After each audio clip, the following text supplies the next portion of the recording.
नमस्कार, मैं रचना शर्मा चढ़ती कला टाइम टीवी देख रहे सभी दर्शकों का स्वागत करती हूं। आप देख रहे हैं हरियाणा के समाचार। समाचारों की शुरुआत से पहले एक नजर आज की मुख्य सुर्खियों पर।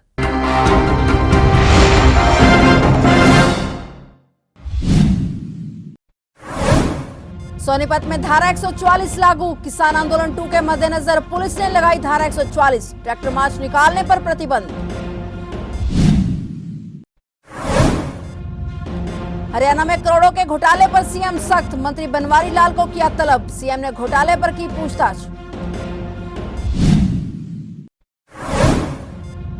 करनाल में आप नेताओं का प्रदर्शन, सीएम आवास के बाहर किया जमकर हंगामा, पुलिस ने हल्का बल किया प्रयोग।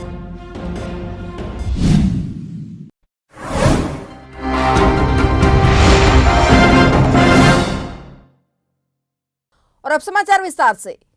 13 फरवरी को किसानों के दिल्ली कूच की कॉल ने पुलिस की नींद हराम कर दी है। 2020 जैसा किसान आंदोलन दोबारा न हो, इसको लेकर पुलिस कोई भी ढील नहीं बरतना चाहती। किसानों ने हरियाणा, पंजाब और हिमाचल प्रदेश के साथ साथ उत्तर भारत के लगभग 18 और देशों के 250 किसान संगठनों को दिल्ली कूच करने का आह्वान किया है। बताया जा रहा है कि मंगलवार को इसी कड़ी में किसानों द्वारा प्रैक्टिस के तौर पर सोनीपत में एक ट्रैक्टर मार्च भी निकाला गया था। इसी को लेकर अब सोनीपत पुलिस एक्शन मोड में आ गई है। 1973 की धारा 144 के अंतर्गत ये आदेश जारी किए गए हैं कि सोनीपत में 5 या उससे ज्यादा व्यक्ति इकट्ठे नहीं हो सकते। वहीं आदेश के अनुसार किसी भी प्रकार के पोस्टर लगाने, मीटिंग करने, पैदल या ट्रैक्टर ट्रॉलियों या अन्य वाहनों के साथ जुलूस निकालने और किसी भी प्रकार के हथियार लेकर चलने पर आगामी आदेश तक पाबंदी लगा दी गई है।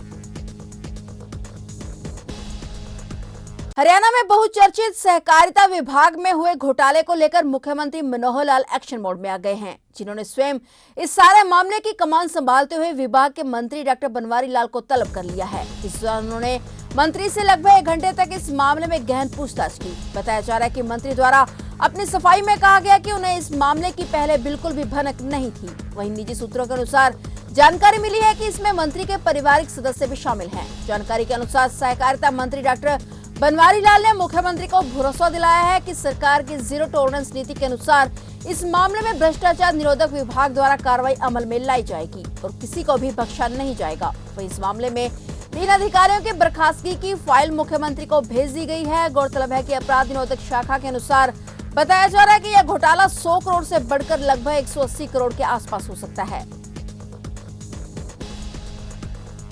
हरियाणा के सहकारिता विभाग में हुए 100 करोड़ रुपए के घोटाले को लेकर पूरे प्रदेश में एंटी करप्शन ब्यूरो की कार्रवाई चल रही है, जिस बीच प्रदेश के 2 दर्जन से अधिक घोटालेबाज सलाखों के पीछे जा चुके हैं। इस घोटाले के तार कैथल से भी जुड़े हुए हैं। यहाँ हर रोज कोऑपरेटिव बैंक घोटाले के एक नए खुलासे सामने आ रहे हैं। इसी कड़ी में अंबाला विजिलेंस टीम ने 2021 में कैथल के कोऑपरेटिव बैंक में बतौर जीएम पद पर रहे आरोपी विजय कुमार को ठेकेदार गुलाब सिंह से कमीशन के तौर पर 60,000 रुपए अपने बैंक अकाउंट में डलवाने के आरोप में गिरफ्तार किया गया है। इससे रुपयों की बरामदगी और अन्य अधिकारियों की स्लिपता की जांच के लिए कोर्ट से 2 दिन के रिमांड पर लिया गया है। एंटी करप्शन ब्यूरो टीम के इंचार्ज इंस्पेक्टर वीरभान सिंह ने बताया कि साल 2021 में जब ये कैथल कॉर्पोरेटिव बैंक में जीएम पद पर तैनात था, तब उन्होंने स्टेशनरी डिमांड के नाम पर ठेकेदार गुलाब सिंह से 60,000 रुपए रिश्वत के तौर पर लिए थे, जो कि इस बैंक की स्टेटमेंट अनुसार इसके खाते में जमा होने पाए हैं और इस आधार पर उन्होंने इसे घोटाले का आरोपी मानते हुए आदमपुर से गिरफ्तार किया है। हरियाणा में ओलावृष्टि से फसलों में नुकसान की स्पेशल गिरदावरी करवाई जाएगी। मुख्यमंत्री मनोहर लाल ने इसके आदेश दे दिए हैं। उन्होंने कहा है कि ओलावृष्टि से फसलों के नुकसान की स्पेशल गिरदावरी करवाकर किसानों को मुआवजा दिया जाएगा। उन्होंने कहा कि सरकार हमेशा किसानों के साथ खड़ी है। बता दें कि ओलावृष्टि होने से कई जिलों के किसानों की फसलों को नुकसान हुआ है। जैसे पिछले 3-4 दिन में हरियाणा भर में वर्षा भी हुई है और कई जगह ओलावृष्टि जो हुई उसके कारण से कुछ जिलों में फसलों का नुकसान हुआ है।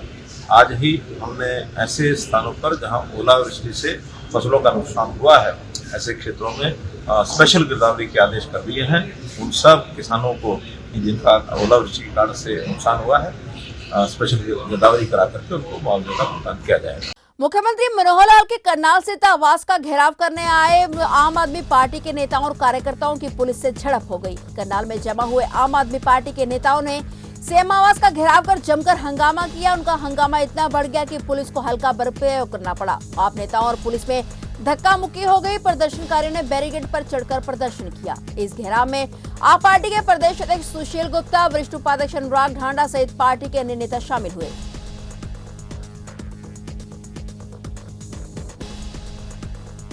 हरियाणा सरकार द्वारा चलाई गई पॉलिसी के तहत पराली जलाने की घटनाओं में काफी कमी आई है। कृषि विभाग द्वारा किसानों को पराली न जलाने के लिए जागरूक करने के साथ साथ विभिन्न वित्तीय प्रोत्साहन प्रदान करने के फलस्वरूप पराली जलाने की घटनाओं में कमी आई है। हल्का इंद्री में कृषि की विकास अधिकारी डॉक्टर अश्विनी ने बताया कि पिछले वर्ष 23 किसानों पर आगजनी को लेकर जुर्माना किया गया था, लेकिन अब की बार 12 घटनाएं सामने आई हैं। सरकार द्वारा किसानों को 9 प्रकार के कृषि यंत्र अनुदान पर दिए गए हैं, जिनका किसान लाभ उठाकर फसल अवशेष को मिट्टी में मिला रहे हैं। उन्होंने बताया कि हल्का इंद्री में 67 कस्टम हायरिंग सेंटर सरकार की तरफ से स्थापित करवाए गए हैं, जिन पर सभी प्रकार के कृषि यंत्र अनुदान पर उपलब्ध है, जिनका किसानों को लाभ मिल रहा है।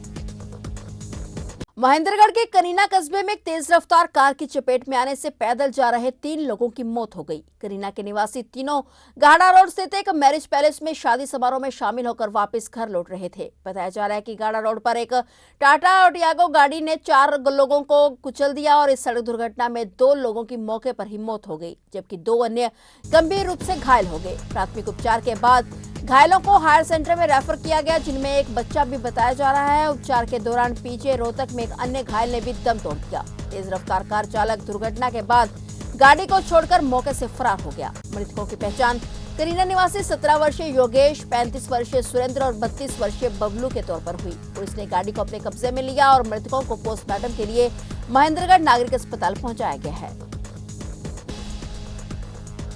एशिया की सबसे बड़ी कपड़ा मार्केट में आए दिन आगजनी के मामले सामने आते हैं और ऐसी आगजनी होती है कि व्यापारियों का करोड़ों का सामान जलकर खाक हो जाता है। वहीं दमकल विभाग को घटनास्थल तक पहुंचने में भारी मुशक्कत करनी पड़ती है, क्योंकि कहीं अतिक्रमण तो कहीं संकरी गलियां तो कहीं तारों का जंजाल दमकल कर्मचारियों के लिए एक चुनौती बन जाता है। आज भी सुबह सुबह शहर के कपड़ा मार्केट में अचानक आग लग गई। आग से दुकान में पड़ा सारा सामान जलकर खाक हो गया। सूचना मिलने पर पुलिस और डायल 112 की टीम पहुंची और दमकल विभाग को सूचना दी गई, जिसके बाद टीम आग पर काबू पाने में जुट गई।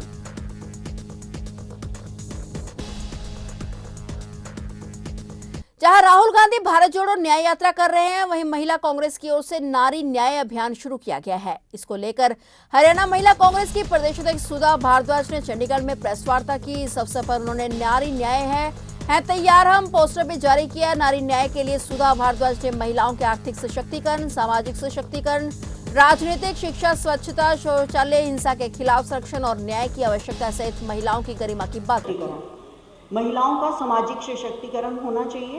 इसमें सबसे पहले है स्वास्थ्य संबंधी जरूरतें। जो हम कांग्रेस के जब शासनकाल था उसमें बहुत सारे प्राथमिक स्वास्थ्य केंद्र खोले गए और आज की जो हालात हैं उनमें से बहुत सारे स्वास्थ्य केंद्र खत्म हो गए हैं, बंद कर दिए गए हैं और बाकी जो स्वास्थ्य केंद्र हैं उनमें डॉक्टरों की सुविधा और बाकी सुविधाएं जो हैं नहीं मिल पा रही हैं और प्रसव केंद्र जो हैं वो बहुत दूर हैं और उसकी वजह से जो कैजुअलिटी है वो बहुत ज़्यादा बढ़ रही है। महिलाओं को बहुत दूर जाना पड़ता है। उनका जब इमरजेंसी का टाइम होता है तो वो दूरी जब तय करनी होती है, कई महिलाएं उस दूरी को तय नहीं कर पाती और उनकी डेथ हो जाती है। तो हम डिमांड करते हैं कि हर 5 किलोमीटर के ऊपर स्वास्थ्य केंद्र जरूर महिलाओं के लिए होने चाहिए। फिर है शिक्षा का।